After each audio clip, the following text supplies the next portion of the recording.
الصورة أو الفيديو بالأحرى من قدام منارة الجامع والساحة. شايفين كيف؟ هاي الساحة كلياتها.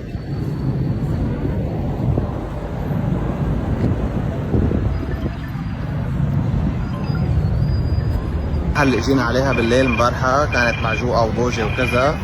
هلا رايحين عليها بالنهار نشوف شو الوضع.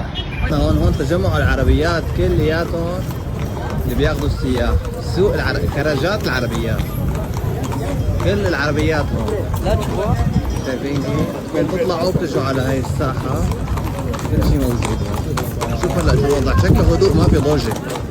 هاي بريد المغرب امبارحة هون، وهي الساحة كلياتها ما في ضوجة بنوب، الأمور رواق هدوء، بس بيضوجوا هون بالليل.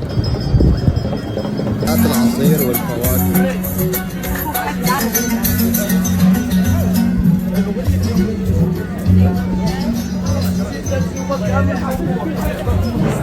فتنا على السوق، فتنا على السوق اللي بيحبوا أبو الهيم. مكتوب سويقة القصور، وهون طولة فحل الشياطيمي. شايفين كيف؟ هذا سوق ثاني طبعا مغلق بس مو 100%، فيه فتحات يعني بالسقف. أسواق جميلة جدا، فيها شغلات. هون هيك في كافيه العالم كافيه. والصور بقى، شوفوا لي الصور.